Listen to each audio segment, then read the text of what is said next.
हाँ बच्चों, अब आज हम एक और आपको यहाँ पे वीडियो दे रहे हैं। रेसिडेंस एंड टैक्स लायबिलिटी, निवास स्थान और कर दायित्व। निवास स्थान कर दायित्व के अंतर्गत जब हम अध्ययन करेंगे तो आप देखेंगे कि जो एक करदाता होता है वह अपने देश में कहीं भी इनकम कमा सकता है। अपने देश में कमा सकता है, देश के बाहर कमा सकता है, देश में भी कमा सकता है, देश के बाहर दोनों स्थानों से कमा सकता है। तो इस तरीके से जब व्यक्ति इनकम कमाता है तो वह इनकम पर टैक्स चुकाता है। तो यहाँ रेसिडेंस का मतलब मूल मंत्र यही कहा गया कि मूल मंत्र के रूप में कि जो रेसिडेंस यानी जहाँ पे वो रहेगा उसके हिसाब से वो टैक्स अपना पे करेगा। जो टैक्स पे करेगा वो रेसिडेंस के आधार पर, रेसिडेंशियल स्टेटस के आधार पर व्यक्ति पे करता है। रेसिडेंशियल स्टेटस का मतलब क्या होता है? रेसिडेंशियल स्टेटस का मतलब होता है कि कोई भी व्यक्ति भारतवर्ष में रहता हो, यहाँ रहने से है, लिव इन इंडिया यानी भारत में रहता हो। तो भारत में जो व्यक्ति रहता है, जो पर्सन होता है, एसएससी होता है, वह एसएससी किस तरीके से भारत में रहता है और कैसे टैक्स पे करता है उसके संदर्भ में रेसिडेंस एंड टैक्स लायबिलिटी। अब आइए, यहाँ पे रहन सहन जीवन स्तर से ज़्यादातर महत्व है। तो रेसिडेंस का अर्थ यही होता है कि भारतवर्ष से व्यक्ति कहीं भी पैदा हो, किसी देश से पैदा हो, लेकिन वो रहता इंडिया में है और रहन सहन से लगाया जाता है, तो हम उस बेस के आधार पर टैक्स का कैलकुलेशन करते हैं। यानी एक प्रकार से यूँ कह लीजिए कि व्यक्ति के हम जन्म से नहीं लेते हैं। जन्म को तो बर्न से इसलिए नहीं लेते हैं क्योंकि जन्म का अर्थ होता है यहाँ पे सिटीजन से। यानी सिटीजन का अगर अर्थ लेंगे तो सिटीजन का अर्थ होता है नागरिकता से। नागरिकता का अर्थ ये होता है कि कोई व्यक्ति अगर जैसे नागरिक है और नागरिकता से लेते हैं तो नागरिकता का अर्थ यहाँ क्या लगाया जाता है? जन्म से लगाया जाता है। जन्म तो बॉर्न से। तो जो जन्म होने का तात्पर्य होता है अगर कोई व्यक्ति जो जिस देश में जन्म लेता है वो उस देश का नागरिक होता है, क्योंकि जन्म कभी बदलती नहीं है। एक बार ले लिया वो देश का नागरिक हो गया। मान लीजिए सपोज दैट मिस्टर एक्स है। मिस्टर एक्स अगर इंडिया में अगर जन्म लिया है तो वो एक प्रकार से इंडियन है। अगर मान लीजिए इसने अपनी शादी जा करके ऑस्ट्रेलिया में करता है तो ऑस्ट्रेलिया में जब शादी करेगा तो वहाँ पे इनकी पत्नी जो होगी वो ऑस्ट्रेलियन होगी, क्योंकि ऑस्ट्रेलियन में जन्म लिया है। अगर मान लीजिए दोनों लोग जा करके लंदन में रहने लगते हैं और लंदन में इनके बच्चे का जन्म होता है तो इनका जो बच्चा है वो लंदन का हो जाता है। वो इस तरीके से तीन तरह से होगा। अगर मान लीजिए कोई भी व्यक्ति हो, अगर सिटीजन का अर्थ यही होता है कि एक बार जो जिस देश में जन्म लेगा वह उसी देश का नागरिक कहलाएगा, जो कि कभी बदलती नहीं है। यानी एक प्रकार से उसकी जो सिटीजन है नो चेंज, वो चेंज कभी नहीं होती है। मैंने आपको एग्जांपल भी दिया। मान लीजिए सपोज है तो आप इंडियन हैं तो आप अगर इंडिया में जन्मे तो आप इंडियन कहलाएंगे। मान लीजिए आप जाकर के आप पाकिस्तान में शादी करते हैं तो आपकी पत्नी पाकिस्तानी हो जाएंगी। आपके अगर बच्चे जा करके मान लीजिए वहाँ पे अमेरिका में अगर शादी करते हैं, अमेरिका में बच्चे अगर पैदा होते हैं तो बच्चा आपका अमेरिकन हो जाएगा। तो तीनों की सिटीजन तीन तरह हो जाएगी। लेकिन रहन सहन क्या होता है कि तीनों मिल करके कहीं भी रह सकते हैं, चाहे तो वो इंडिया में रह सकते हैं, चाहे तो अपना पाकिस्तान में रह सकते हैं, चाहे तो अमेरिका में जाकर वहाँ अमेरिकन में रह सकते हैं। इस तरह जो जहाँ है वो रहन सहन होता है। इसलिए कहा गया है कि जो आपका सिटीजन है वो नो चेंज, ये चेंज कभी नहीं होता। लेकिन जो आपका निवासी स्थिति है, रेसिडेंशियल स्टेटस है, ये चेंज होता रहता है। यानी इसमें चेंज होगा, जो कि इसमें चेंज क्योंकि आपको 2 नंबर या 1 नंबर क्वेश्चन कोई पूछ लेता है कि what difference between citizen and residence. तो सिटीजन का अर्थ होता है जो जहाँ जन्म लेता है, जिस देश का जन्म लेता है उस देश का नागरिक हो जाता है, और वह जो कि बदलती नहीं है, वो चेंज नहीं होती है। जो कि आपका रेसिडेंस है, प्लेस जो है रहना, तो सारा आदमी स्वाभाविक नेचर है कि जन्म कहीं लेता है, रहता कहीं है, पलता कहीं है, बड़ा कहीं होता है, नौकरी कहीं करता है, तो ये चेंज होता रहता है। तो इनकम टैक्स का जो टैक्स लायबिलिटी है वो हम इस चीज़ को क्लासेस इंडिया में इस बेस को नहीं मानते सिटीजन को, हम मानते बेस किसको? रेसिडेंस को। तो यानी एक प्रकार से जो हमारा टैक्स लगेगा वो रेसिडेंस के बेस के आधार पर टैक्स लेगा। और रेसिडेंस के बेस के आधार पर कैसे टैक्स लेगा, अब इसके बारे में हमको देखना है। तो रेसिडेंस के जो बेस पे टैक्स लेगा तो आपको देखना पड़ेगा कि जो हमारे एसएससी होते हैं उनकी रेसिडेंशियल स्टेटस क्या होती है, उसके लिए हम कैलकुलेट करेंगे। तो रेसिडेंशियल स्टेटस के बारे में हम कैसे सोचेंगे, कैसे समझेंगे, कैसे इसके बारे में जानेंगे, ये बहुत ज़रूरी बात होती है। तो हमने यहाँ पे देखा कि रेसिडेंशियल जब स्टेटस कैलकुलेट करेंगे तो जो एसएससी होते हैं वो कितने प्रकार के होते हैं। टाइप ऑफ एसएससी आपको बताया गया है, या टाइप ऑफ पर्सन में हमने पहला बताए थे इंडिविजुअल। इंडिविजुअल इंडिविजुअल माने एक व्यक्ति। दूसरा हमने बताया था आपको HUF, हिंदू अनडिवाइडेड फैमिली। तीसरा मैंने आपको बताया थे एसोसिएशन ऑफ पर्सन, यानी कि एसोसिएशन ऑफ पर्सन, या आर कह सकते हैं बॉडी ऑफ इंडिविजुअल, यानी व्यक्तियों का संगम समुदाय। तीसरे के बाद चौथा हमने फर्म, जो साझेदारी संस्थाएं थी, फर्म और कंपनी। तो इनकी रेसिडेंशियल स्टेटस कैसे होती है, कैसे हम काउंट करेंगे, किस तरह से हम जानेंगे कि इनकी रेसिडेंशियल स्टेटस क्या है। तो हम रेसिडेंशियल स्टेटस जब ज्ञात करेंगे तो इन सब के बारे में, तो हमारे पास जो रेसिडेंस होता है, जब हम यहाँ पे कैलकुलेट करेंगे रेसिडेंशियल स्टेटस को, तो रेसिडेंस को हम अध्ययन करेंगे 3 प्रकार के होते हैं। रेसिडेंस, जो हमारे रेसिडेंस होते हैं, यह 3 प्रकार के, 3 type of residence, 3 type of residence. पहला होता है नंबर 1 रेसिडेंस, दूसरा होता है not resident, not resident, residence कर सकते हैं, रेसिडेंट कर सकते हैं, रेसिडेंट नॉट मतलब रेसिडेंट, मतलब जो होते हैं एक निवासी होता है, एक होता है अनिवासी। निवासी माने होता है जो पूर्ण रूप से भारत में है, अनिवासी माने जो भारत के बाहर, यानी प्रकार से विदेशी होता है। लेकिन इसी को हम 2 पार्ट्स में अध्ययन कर लेते हैं। एक तो रेसिडेंट ही कहते हैं, जिसको हम बोल सकते हैं ऑर्डिनरी रेसिडेंस, और दूसरा होता है not ordinary residence, not ordinary resident, यानी प्रकाश को बोल सकते हैं साधारण निवासी। क्या बोलेंगे? साधारण निवासी, असाधारण निवासी, और इसको बोलते हैं प्रकार से अनिवासी अथवा विदेशी। तो कभी कभी क्या होता है, इसको 3 इसलिए कह देते हैं कि 1 ये हो जाता है, 2 ये हो जाता है, थर्ड पार्ट ये बन जाता है। तो इस तरीके से आपको हम देख सकते हैं। उसे टाइप ऑफ रेसिडेंट में जब जाएंगे तो हम 3 न कर टाइप ऑफ रेसिडेंट 2 टाइप कर सकते हैं, resident not ordinary resident. Resident में 2 प्रकार कर सकते हैं, रेसिडेंट और यहाँ पे not ordinary residence. Not ordinary residence का मतलब होता है असाधारण निवासी। लेकिन हम कैसे समझेंगे कि ये जो व्यक्ति लोग हैं इनकी स्थिति क्या है, रेसिडेंट है कि नॉट ऑर्डिनरी रेसिडेंट है, कि वो किस तरीके से आते हैं, इसके बारे में हमको ध्यान रखना है। या हम कह सकते हैं इसको नॉन रेसिडेंस, नॉट नहीं लेकिन नॉन रेसिडेंस। तो नॉन रेसिडेंस यानी कि प्रकार से अनिवासी अथवा विदेशी। तो हम इस तरीके से ध्यान में रखेंगे कि हमारे जो होते हैं किस रेसिडेंस होते हैं, नॉन रेसिडेंस होते हैं। कि रेसिडेंट में कितने होते हैं, 2 प्रकार के होते हैं। एक तो रेसिडेंट होता है जैसा नॉट ऑर्डिनरी रेसिडेंस होते हैं, ऑर्डिनरी रेसिडेंस कर सकते हैं, और उसको नॉन रेसिडेंस यानी विदेशी। तो अब ये जो स्थिति है कब होगी, कैसे होगी, किस आधार पर होगी, इसके कुछ रूल बनाएंगे। उस रूल को लोगों को फॉलो करना पड़ता है। आइए हम उसके रूल के बारे में जाने। अब उसका रूल क्या होता है, रूल के संदर्भ में अगर हम देखेंगे नियम क्या होते हैं। नियम आपको बनाए गए तो पहला आप एक रूल्स इसके जान लीजिए। वैसे किताब में सबके लिए अलग अलग रूल है, लेकिन एक आप रूल कायदे से समझ लेंगे तो आप सबके बारे में अप्लीकेबल कर लेंगे। पहला रूल इससे बताया गया, कोई भी व्यक्ति गत वर्ष में 182 दिन भारतवर्ष में रहा हो। यानी कि कोई पर्सन, अगर व्यक्ति की बात करते हैं, पहले हम इंडिविजुअल की चर्चा करें। अगर हम इंडिविजुअल की बात करते हैं, इंडिविजुअल एक व्यक्ति के बारे में, तो एक व्यक्ति के लिए कहा जाता है कम से कम गत वर्ष में 182 दिन 182 डेज लिव इन इंडिया। यानी कि कोई व्यक्ति जैसे गत वर्ष में इन द प्रीवियस ईयर, तो जब कोई व्यक्ति 182 दिन गत वर्ष में, गत वर्ष का मतलब होता है पिछले वर्षों में, गत वर्ष की आपको परिभाषा लिखाई गई है। गत वर्ष में 182 दिन वो भारत में रहा हो। कहाँ रहा हो? भारत में रहा हो। यानी कि 182 days live in India, live in India in the previous year, in the previous year. यानी गत वर्ष में कम से कम 182 दिन वो भारतवर्ष में रहा हो।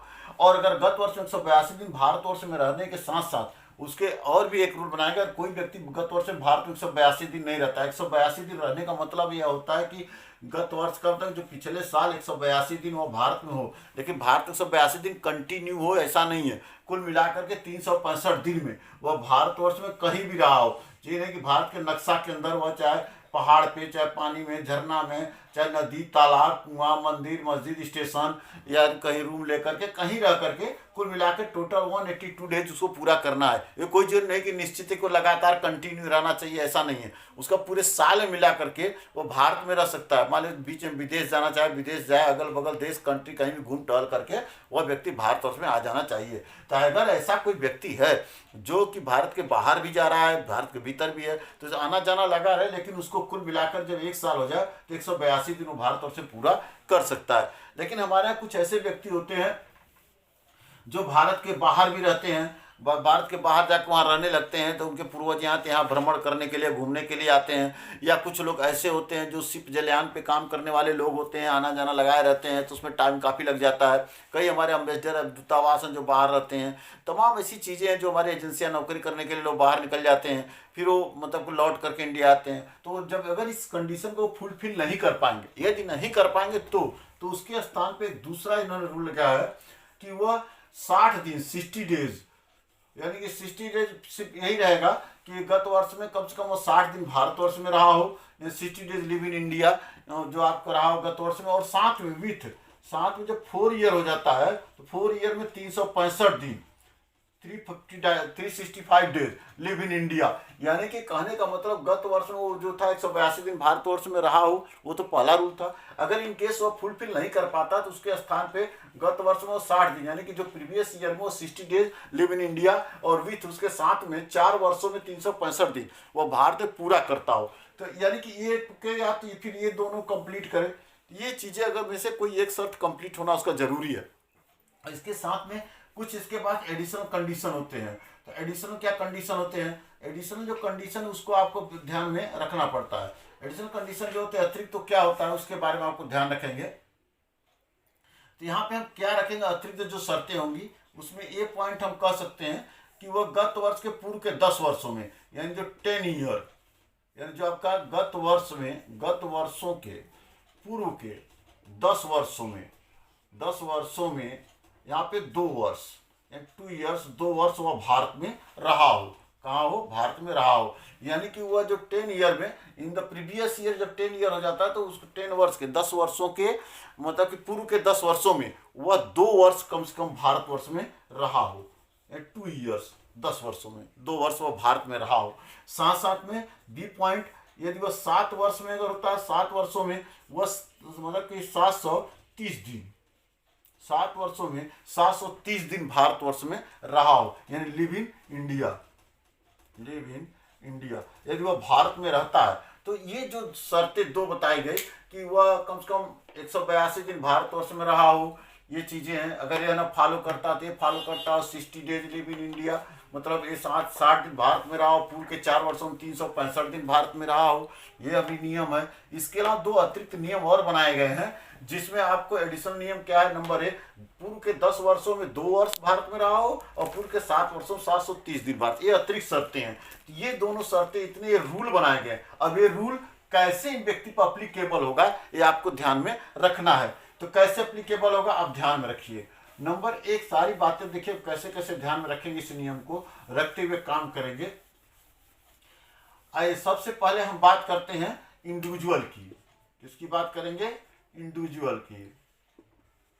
इंडिविजुअल मीन्स क्या होता है? एक व्यक्ति जब हम इसको कैसे कैलकुलेट करेंगे तो इनकम टैक्स एक्ट 1961 सेक्शन 6 के अंतर्गत धारा जो 6 है उसके अंतर्गत अब इसके बारे में वर्णन करेंगे। अब देखिए यहाँ रूल होगा कि एक व्यक्ति की स्थिति क्या होती है। एक व्यक्ति की जो स्थिति होगी वो हमने आपको बताया 3 तरीके की होती है। नंबर 1 होती है आपका रेसिडेंट की स्थिति में, रेसिडेंट।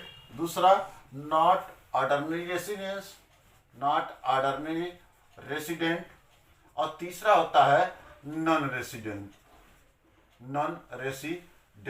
मतलब इसका होता है साधारण निवासी कह सकते हैं, असाधारण निवासी, और तीसरा होता है अनिवासी। अनिवासी का मतलब होता है विदेशी भी कह सकते हैं। तो अब बताए किस कंडीशन वो व्यक्ति ये स्थिति बनेगी, ये स्थिति बनेगी या यह स्थिति बनेगी।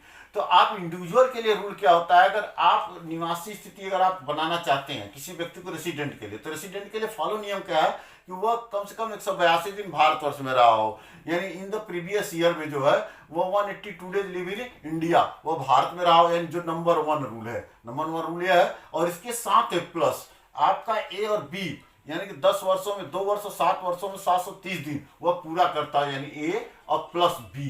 अगर ये पूरा फुलफिल रूल करेगा तब तो भारत का क्या होगा, निवासी हो जाएगा, वह व्यक्ति भारत का साधारण निवासी होगा। यदि इन केस मान लीजिए फर्स्ट रूल पूरा न करता हो तब इसके स्थान पे यह है कि वह गत वर्ष में 60 दिन भारत में रहा हो और साथ ही पूर्व के 4 वर्षों में 365 दिन, फिर समझिए 60 दिन भारत में रहा हो और पूर्व के 4 वर्षों में 365 दिन कंप्लीट उसका मतलब होना चाहिए। यानी कि एक बार से सेक्शन 2 अगर आर फर्स्ट पूरा नहीं कर रहा है, सेक्शन जो हम यहाँ पे बात कर रहे हैं नंबर 2 नियम और प्लस ए प्लस बी, यानी दोनों ए भी शर्त पूरा करता हो, यानी 1 के साथ ए बी या 2 के साथ ए बी, यानी ये दोनों कंडीशन अगर पूरा करता है तो वह व्यक्ति भारत का साधारण निवासी होता है। यानी कि आज 2 क्या हो गया, हमने कहा गत वर्ष 60 दिन, पूर्व के 4 वर्षों में 365 दिन, फिर मैं कहा कि ये क्या होगा, 10 वर्षों में 2 वर्ष, 7 वर्षों में 730 दिन फुलफिल करेगा तो वह व्यक्ति भारत का साधारण निवासी होगा।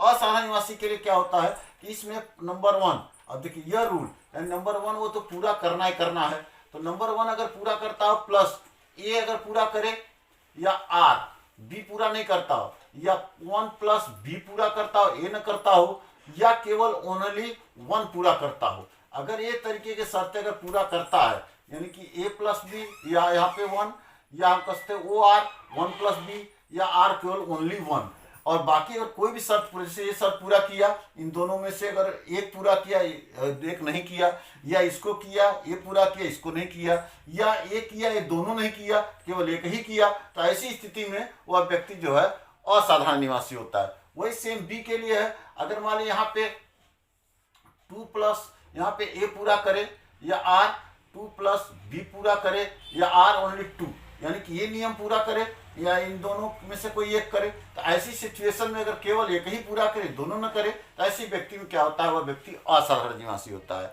और थर्ड पॉइंट, अगर कोई शर्त ही पूरा न करे यानी पहले कंडीशन अगर पूरा नहीं करता है तो ऐसी स्थिति में वह व्यक्ति असाधारण अनिवासी अथवा विदेशी की स्थिति में होता है। ये हमारे in the case of individual था।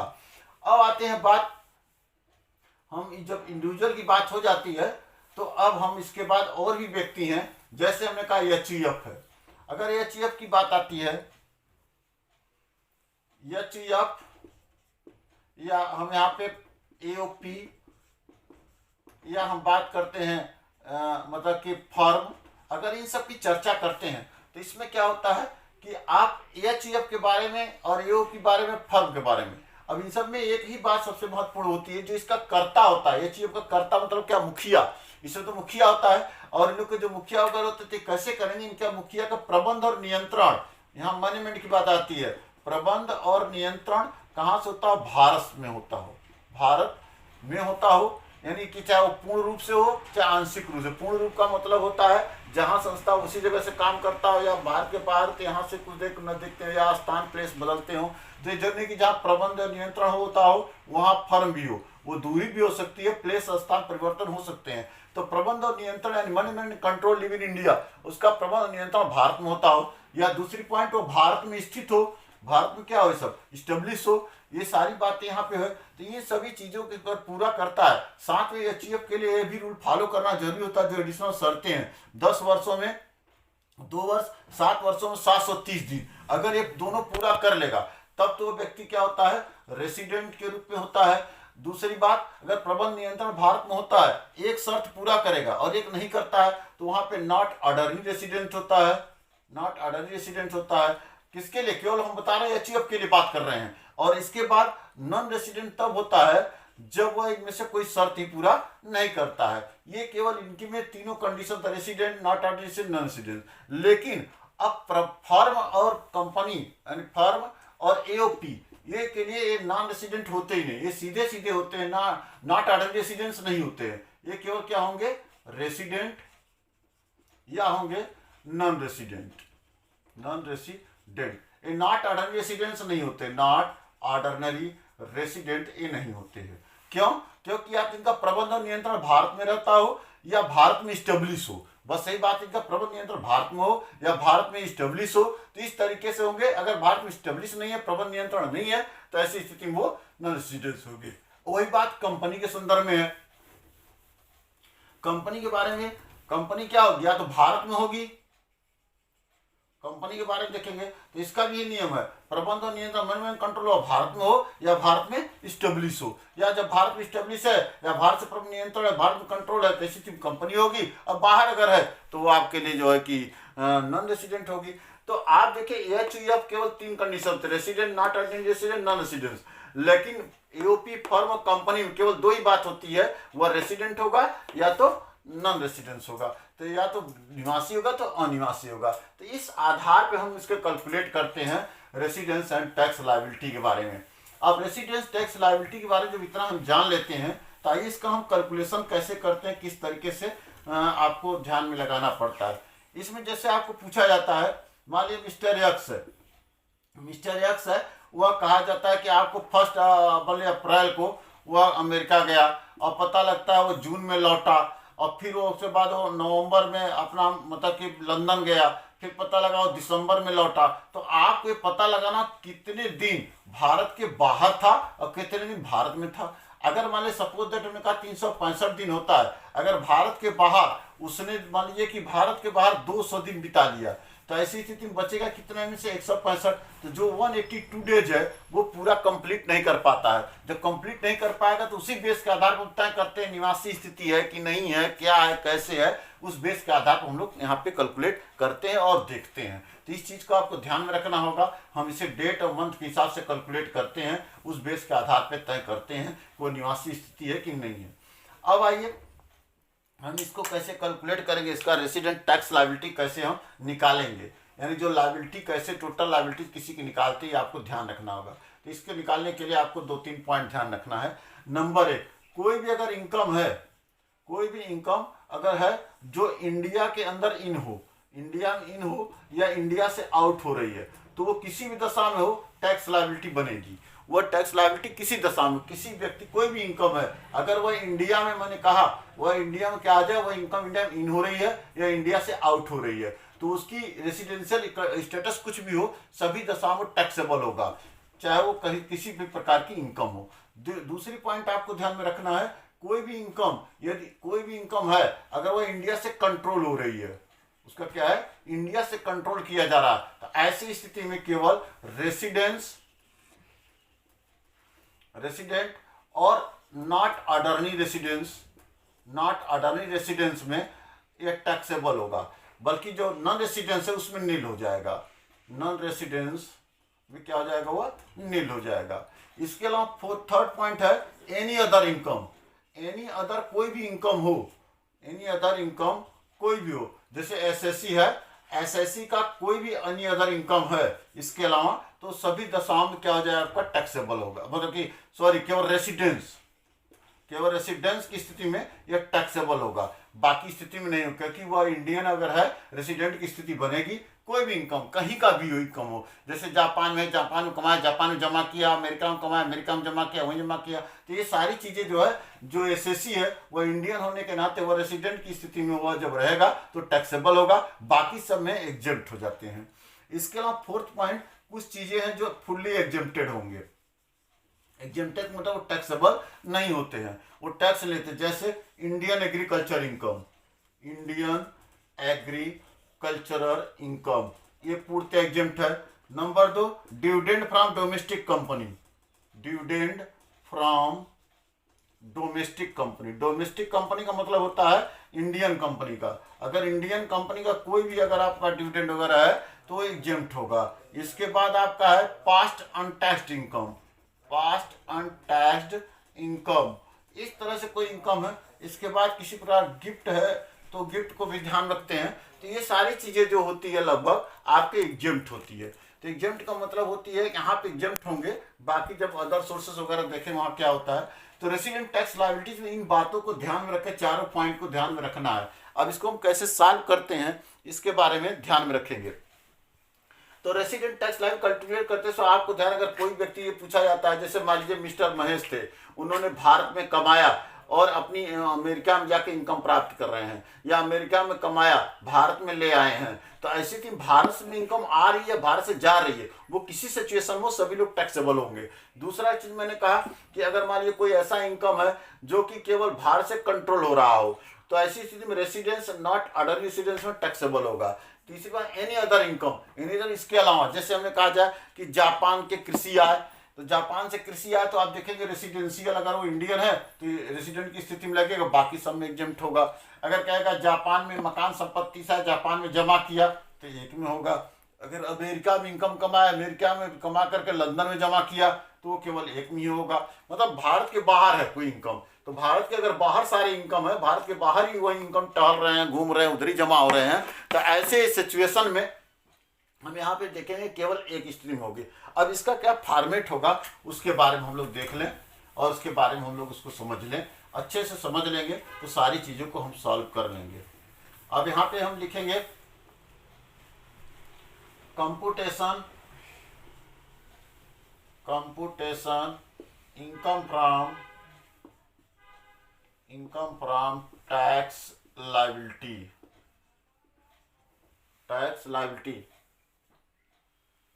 यहां पे लिखेंगे मिस्टर जो भी होगा X Y for the assessment year, for the assessment year 2000 यहाँ पे 2021, इस समय 2021 है, इसको 3 भाग में से बना लेंगे।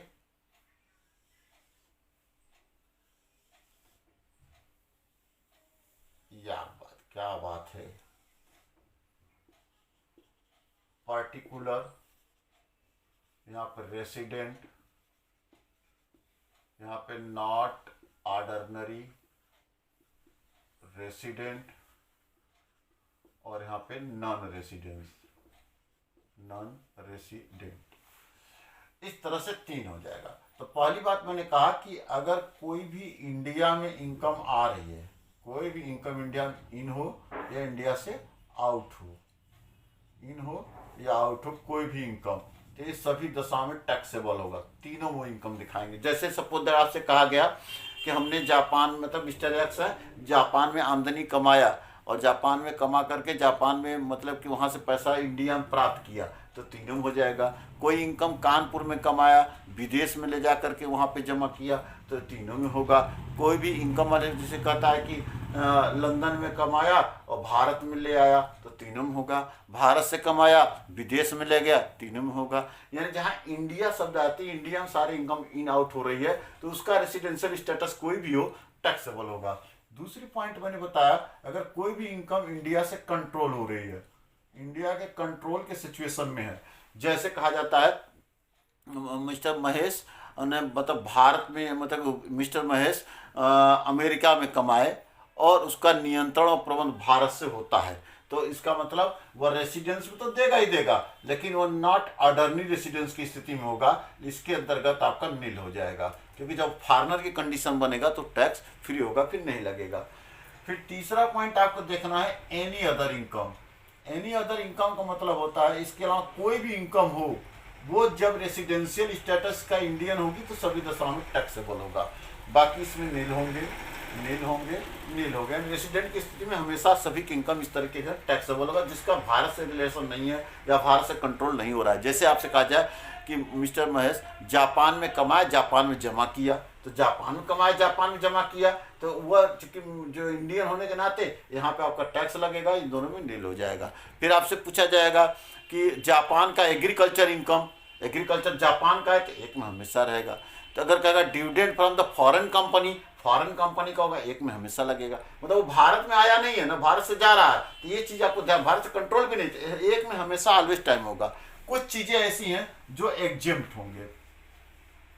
एग्जेम्प्टेड का मतलब होता है आपको उसमें मतलब टैक्सेबल नहीं होगा। वो क्या होगा? इंडियन एग्रीकल्चर इनकम, आपको ध्यान रखना है, Indian agriculture income, Indian agricultural income, एक तो ये हो गया। दूसरा मैंने आपको बताया dividend, dividend from domestic company या इंडियन कंपनी कह सकते हैं, इंडियन कंपनी का, अगर कोई लाभांश है, कोई शेयर वगैरह पे लाभांश वगैरह है इस पे। थर्ड पॉइंट कहते हैं पास्ट, भूतकाली, पास्ट अनटैक्स्ड, पास्ट अनटैक्स्ड इनकम, भूतकालीन आय है, किसी प्रकार का गिफ्ट वगैरह है, इन सब चीज़ों को ध्यान में रखते हैं, ये हमारे एग्जेम्प्ट होंगे। बाकी जो बचेंगे वो आपके टोटल यहाँ पे आ जाएगा टैक्स लायबिलिटी, यही आपके लिए टैक्स लायबिलिटी बनेगी जब इन सबका हम टोटल लगाएंगे। ये सभी एक प्रकार से नील होंगे, नील होंगे और नील होंगे। तो इस तरीके को ध्यान में रख करके हमको रखना है। अब देखिए कैसे कैसे क्वेश्चन पूछता है। जैसे आपसे पूछा जाए, अब तो आपका रूल हो गया, अब इससे पहले कैसे कैसे क्वेश्चन आपसे पूछेंगे, किस तरीके से आप लगाएंगे। सपोज दैट मान लीजिए यहाँ पे इसको कर दे रहे हैं, ध्यान रखिएगा।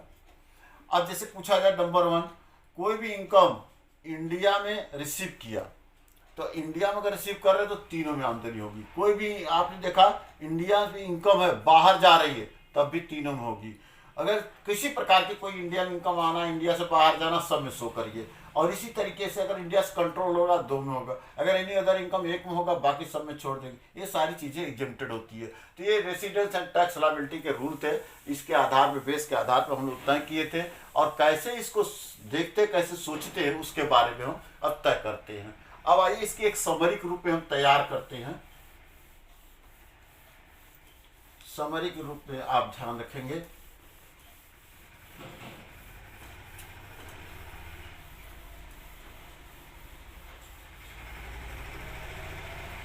समझ में हमने आप इसमें क्या देखा, रेसिडेंस के बारे में आपको समझाया, रेसिडेंस की मीनिंग के बारे में, रेसिडेंस किसको कैसे समझते हैं, जो एसएससी होते हैं, इस एसएससी का क्या रेसिडेंस मतलब इसकी मीनिंग किस तरीके से हम लेंगे, कैसे समझाएंगे, उसके बारे में आपको बताया। हमने सिटीजन के बारे में आपको बताया था, सिटीजन एकदम क्लियर कर दिया। सिटीजन को होता है जो व्यक्ति जिस देश में जन्म लेता है वो उस देश का नागरिक होता है। जैसे मान लीजिए आपने भारत में जन्मे, आप भारत के नागरिक हो गए। आप पाकिस्तान में आप गए, वहाँ शादी कर लिए किसी मतलब तो पाकिस्तानी लड़की से, तो वहाँ जन्मी होगी तो पाकिस्तानी होगी। अगर आप दोनों लोग चले गए अमेरिका में, वहाँ आपके बच्चे पैदा हो गए तो अमेरिकन कहला गए। अगर मान लीजिए वो बच्चे अगर होते हैं, आप हवाई जहाज़ से सफ़र करते हुए आ रहे हैं, हवाई जहाज़ में बच्चा हो गया, तो ऐसी सिचुएशन में वो जहाज पर ही धरती पर उतरेगा जिस देश के कंट्री में, और जहाँ वो बच्चा लेके माँ उतरेगी वो उस देश का मतलब सिटीजन हो जाएगा। तो ये सारी चीज़ें हैं। तो सिटीजन के अंतर्गत यही बात है कि जो एक बार जन्म ले लेता है वो बदलता नहीं है, मतलब कि no change of the citizen. Citizen यहाँ नागरिकता चेंज नहीं होती। जबकि निवासिती क्या है कि व्यक्ति कहीं कहीं जन्म ले और रहता तो कहीं कहीं रहता है, तो वो रहन सहन बदलता रहता है, यानी कि रेसिडेंशियल स्टेटस बदलती रहती है, और यह व्यक्ति कहीं भी रह सकता है। तो इसके नियम हमने बताया थे कि कैसे एसएससी होते हैं। तो हमने इसके बताया था इनकम टैक्स एक्ट 1961 धारा 6 के अंतर्गत आपको टाइप ऑफ एसएससी के बारे में कैसे रहा जा सकता है उसे बताया है कि रेसिडेंस 3 प्रकार के होते हैं, रेसिडेंट, नॉट ऑर्डिनरी रेसिडेंट और नॉन रेसिडेंट।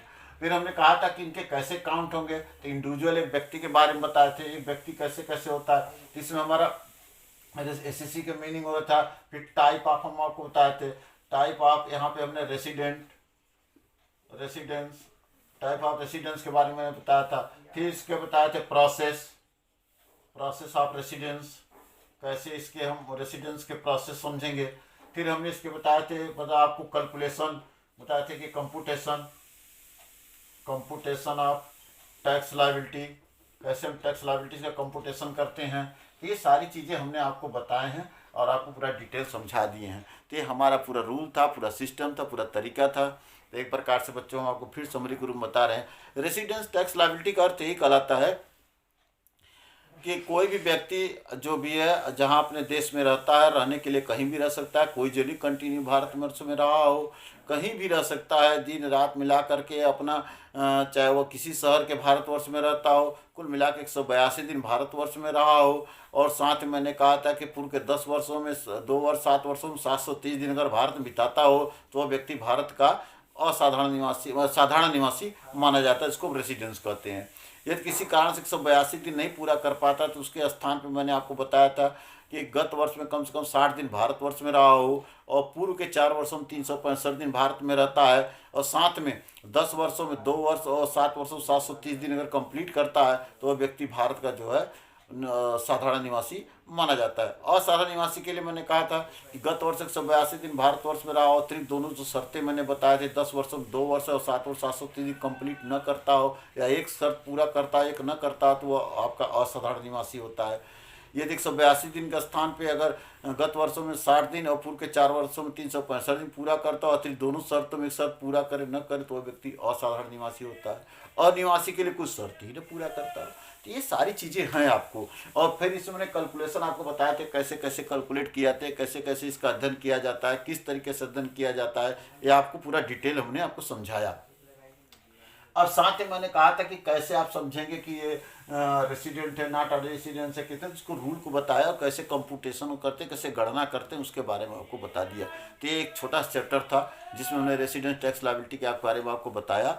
और इसके बाद जब नेक्स्ट चैप्टर आएगा, नेक्स्ट वीडियो, उसके बारे में समझाएंगे। आप चाहे तो इसके आधार पर अपने क्वेश्चन को सॉल्व कर सकते हैं, लगा सकते हैं। कोई अगर दिक्कत होगी तो आप पूछेंगे तो हम उसके बारे में बताएंगे। धन्यवाद बेटे, आप प्रैक्टिस करिएगा। फिर नेक्स्ट वीडियो पर आपसे मिलते हैं।